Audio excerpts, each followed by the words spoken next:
Ozark Season 4 Part 1 began with the car crash. In the very next scene, Marty and Wendy were all bloody, but these two scenes were not connected.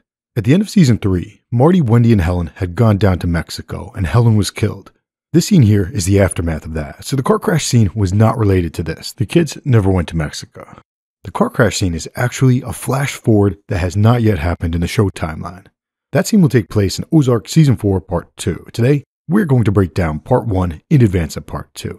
Ozark Season 4 Part 1 was a story about the quest for power. Wendy wanted her family to become the most powerful family in the Midwest in terms of influencing politics.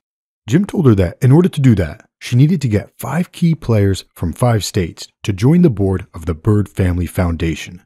The hardest of the 5 players to get was Randall Schafer of Illinois. It required deep pockets to get him. How much? Conservative estimate? $150 million, just to get you off your blocks. In order to raise $150 million, Wendy made a deal with Claire Shaw of Shaw Medical Solutions. Their deal was to provide Claire with opium from the Navarro cartel. The deal would save Shaw Medical $300 million in raw materials, and Claire would donate half of that to the Byrd Family Foundation. Claire tested the cartel's opium and agreed to the deal, so they began to supply the opium, and Claire began to inject funds into the Byrd Family Foundation. Unfortunately, that came to a halt when Javier stopped distributing the opium. Why did Javier stop the distribution? The reason for this actually began with his uncle, Omar. Omar Navarro wanted to get out of the business, so he pressured Marty to speak with Special Agent Miller of the FBI. Omar spoke to her on a plane, but that conversation did not go so well. In order to get on their good side, Omar Navarro gave the FBI advanced notice of weapons deals. The FBI used the intelligence to carry out several seizures. Javier rightfully suspected that someone was a mole, so he went on a mission to find out who that mole was.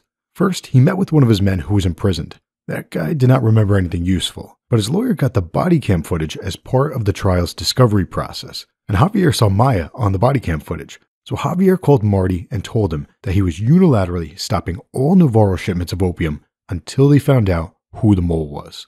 When the opium shipment stopped, Claire told Wendy that she would stop injecting funds into the Byrd Family Foundation. Wendy needed that money so as to recruit Schafer to the foundation, so Marty and Wendy had to find opium elsewhere to keep the deal going. Marty and Wendy got lucky. Darlene had produced a batch of opium. Darlene's original plan was for Frank Cosgrove of the Kansas City mob to distribute it, but Frank bailed on that idea when he learned that the Navarro cartel had killed Sheriff Nix, so Darlene still had the opium. Ruth agreed on behalf of Darlene to sell Darlene's opium to Marty, and that was a whole to-do because Darlene had already sold it to Frank Cosgrove Jr.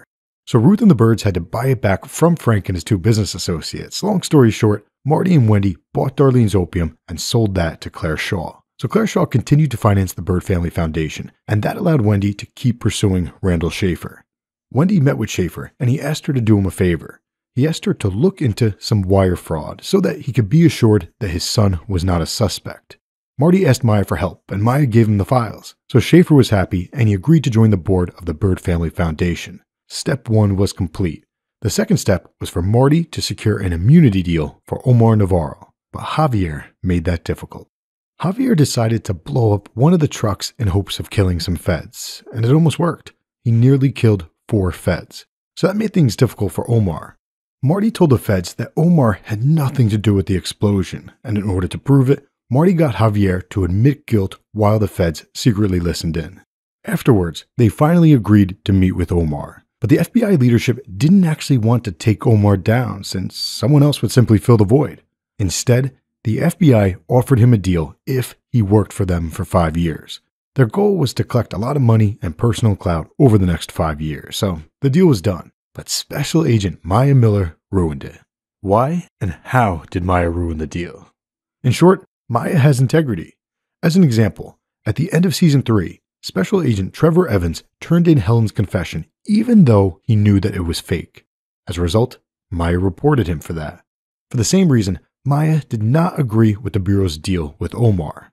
If we're not here to take down this organization, then all due respect, what the fuck are we doing here? In Maya's eyes, Omar Navarro was bad. He was a criminal and he deserved to be arrested. So even though the FBI just made a 5-year deal with him, Maya arrested him. What did you do? My job. Javier responded by going over to Jim's and having Jim call Marty to sign some documents.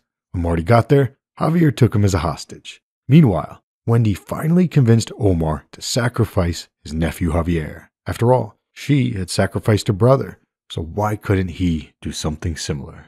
Omar agreed to do that, so Marty cleared out the funeral home and the FBI made a new deal with Javier.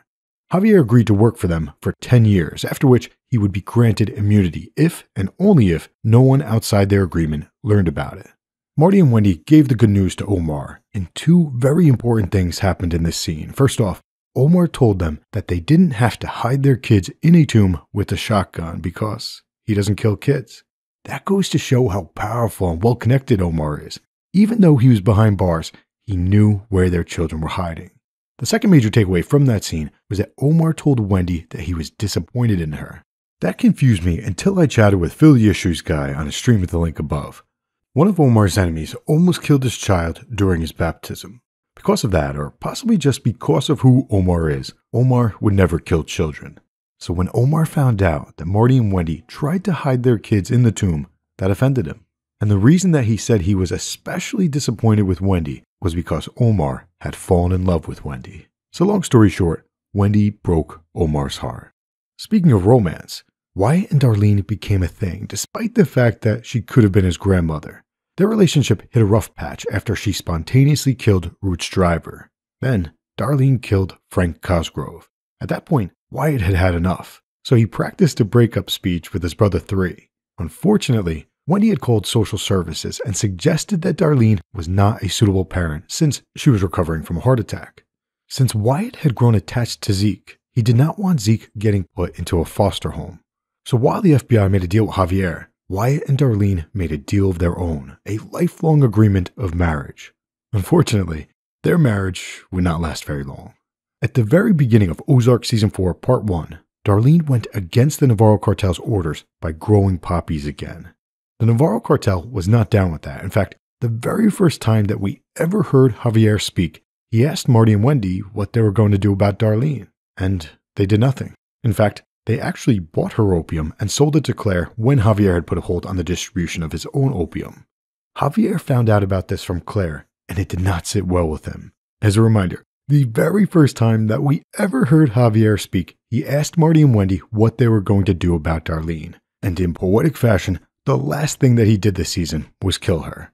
He also killed Wyatt. When Ruth found his body, she called up her new buddy Frank Cosgrove Jr., but he told her that it wasn't him. She then turned around and went to the burbs, and Jonah told her who did it.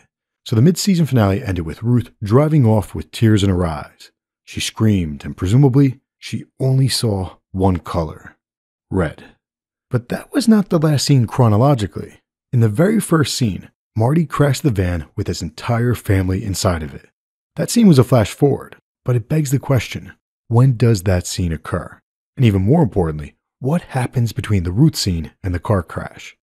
The show has given us a number of clues and foreshadowing, so let me know what you think in the comments section, and stay tuned because I have prepped 4 topical videos as well as a prediction video, which I'll be dropping next week. Until then, I'll catch you on the flip side. Why would they make DEFCON 1 worse than DEFCON 5?